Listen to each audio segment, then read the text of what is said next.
नमस्कार, मी प्रियांका पाटील. आपण पाहत आहात राष्ट्रीय लोकराज्य न्यूज, निर्भीड बातम्यांचे व्यासपीठ. आज आपण दिवसभरामध्ये घडणाऱ्या घडामोडींवर नजर टाकूया. माजी मंत्री प्राजक्तदादा तनपुरे यांच्या जन आशीर्वाद यात्रेचे बारागाव नांदूर येथून प्रारंभ.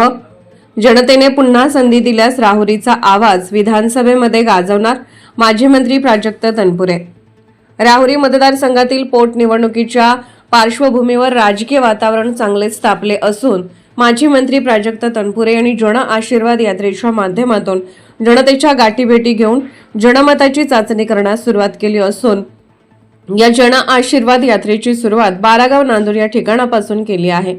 यावेळी मतदारांनी प्राजक्त तनपुरे यांनाच आमदार म्हणून बघायचे असल्याच्या भावना व्यक्त केल्या. बारागाव नांदूर येथील जन आशीर्वाद सभेला बोलताना माजी राज्यमंत्री प्राजक्त तनपुरे म्हणाले, मला दिलेल्या 5 वर्षाच्या संधीचं उपयोग मी मंत्री म्हणून जनतेच्या प्रश्नासाठी केला. जातपात न पाहता प्रामाणिकपणे काम केले.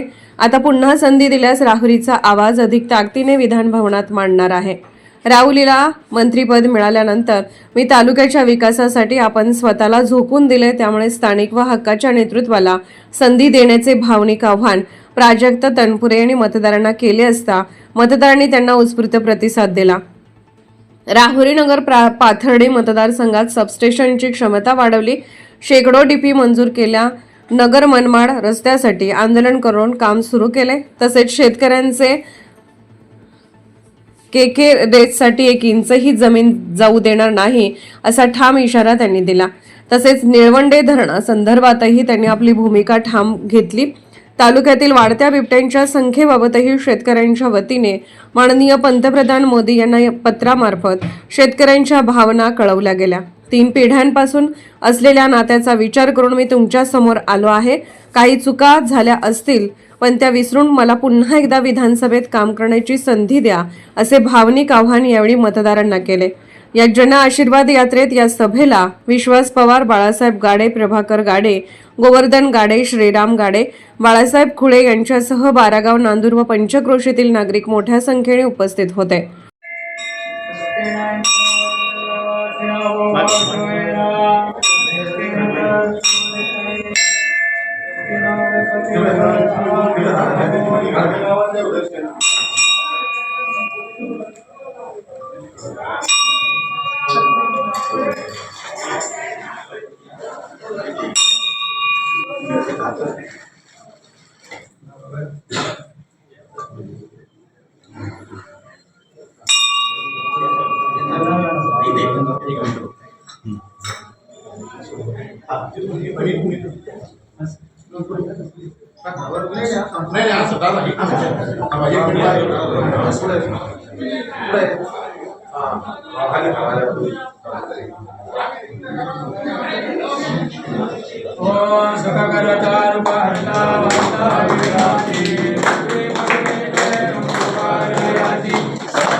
तालुक्यातल्या शेवटच्या घटकापर्यंत सर्वसामान्य माणसापर्यंत आपण विकासाची गंगा कशी घेऊन जाऊ शकतो, आपल्याला मिळालेल्या या सत्तेचा फायदा आपल्या शेवटच्या माणसापर्यंत, या तालुक्यातल्या माझ्या माय भगिनीपर्यंत, माझ्या शेवट बांधवापर्यंत कसा नेईल, एवढाच फक्त विचार मी 5 वर्ष केला. मी मगाशी सांगितल्याप्रमाणे काय झाले असतील, 5-6 नवीन सबस्टेशन झाले, 2-4 सबस्टेशनच्या कॅपॅसिटी वाढवल्या गेल्या, काही ठिकाणी तर दिवसा वीज देण्याचे मोठे प्रकल्प, 3-4 प्रकल्प मी या तालुक्यामध्ये त्या ठिकाणी उभा केले. माझ्या डोक्यात 2024ला होतं की पुन्हा जर निवडून आलो असतो तर जसा प्रकल्प बाबुळगावला झाला, आरडगावला झाला, छोट्या प्रमाणात वांबोळीला झाला, तशा आणखीन गती या तालुक्यातल्या इतर देखील गावामध्ये हे प्रकल्प कसे देता येतील हे माझ्या डोक्यामध्ये खरं स्वप्न होतं. जसा 5 वर्षामध्ये आपल्या विकासासाठी लढलो, जेव्हा नंतर 2.5 वर्षानंतर सत्ता नव्हती तेव्हा देखील सातत्याने तुम्ही बघा, प्रत्येक विधानसभेच्या अधिवेशनामध्ये तुमचे प्रश्न सरकार पुढे अत्यंत ताकदीने मांडण्याचं काम मी नंतरच्या 2.5 वर्षामध्ये देखील केलं. कायम माझ्या डोक्यामध्ये या राहुरी तालुक्यातला, या तालुक्याचा विकास कसा होईल, या तालुक्याच्या विकासाला गती कशी मिळेल, या तालुक्याचं नाव राज्याच्या नकाशावरती कसं उंचवलं जाईल, याचा प्रामाणिकपणे प्रयत्न 5 वर्षी मी केला. ठीक आहे, आता माझ्याकडनं कमी असं जनतेला मी दोष देणार नाही.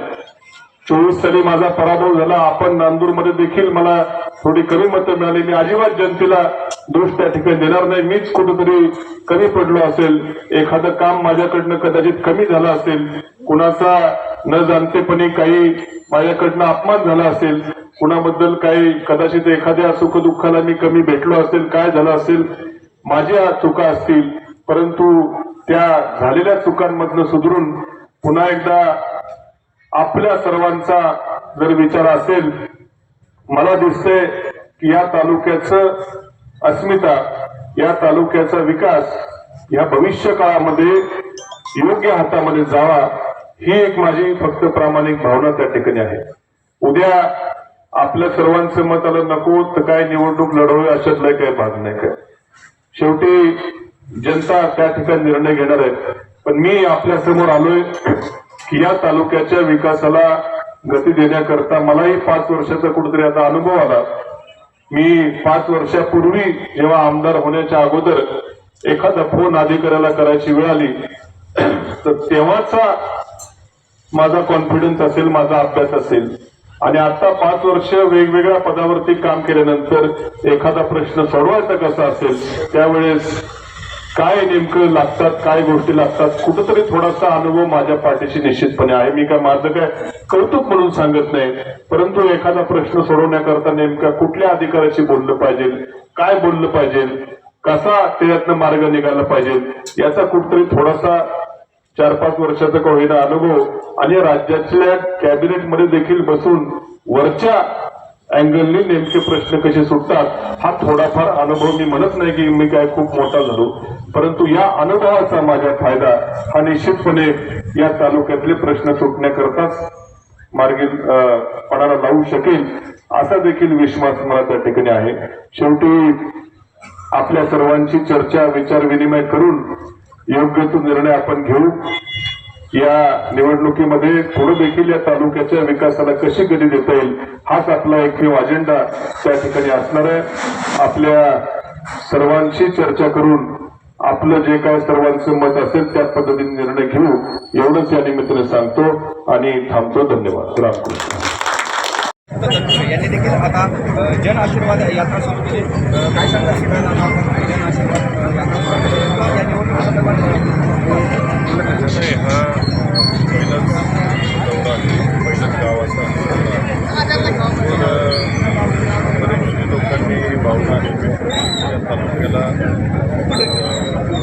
15 वर्षामध्ये 19 साली या तालुक्याला आमदार झाले आणि या तालुक्याला जेव्हा तालुक्याचा विकास आमदार होता विकास कामं झाली ऊर्जा क्षेत्रामध्ये पायाभूत सुविधा निर्माण झाल्या निळवंडे धरणाचं पाणी आलं सरीचं पाणी 5 शक्तीनं गेलं शेताने इरिगेशनची कामं व्यवस्थित झाली आणि जे काही आपलं काम 5 वर्षामध्ये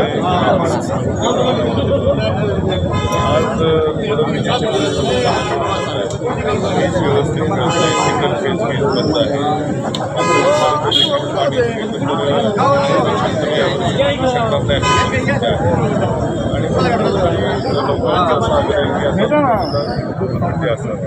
आणि लोकांची मतं आम्ही त्या ठिकाणी जाणून घेतली कार्यकर्त्यांची एकदा शरदचंद्र पवार पक्षाकडे लागणार की शरद पवारांच्या पार्टीमध्ये पाटील साहेबांना शरद पवार साहेबांची जे काही विकासाची दृष्टिकोन आहे त्याच्यावरती सांगताना मी करणार त्याचा मला विजन आहे जी काही दूरदृष्टी आहे जो काय अभ्यास त्याच्यावरती फिदा असणारा मी कार्यकर्ता आता शेवटी कार्यक्रम काय मत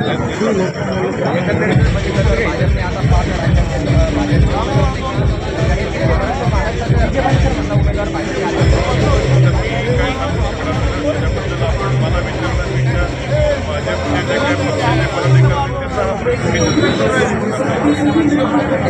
हा आवाहन करताय आपण आव्हान नाही करते त्यांचं काय आव्हान आहे त्याचं व्यक्ती काय ऐकून घेतलं आता सुरू झालेली आहे आपण नक्कीच तनपुरेंनी जो आहे तो जन राहुरी प्रतिनिधी उमेश बाजकर. ताज्या बातम्यांसाठी आणि अपडेट्ससाठी राष्ट्रीय लोकराज्य न्यूज चॅनलला सबस्क्राईब करा तसेच लाईक आणि शेअरही करा.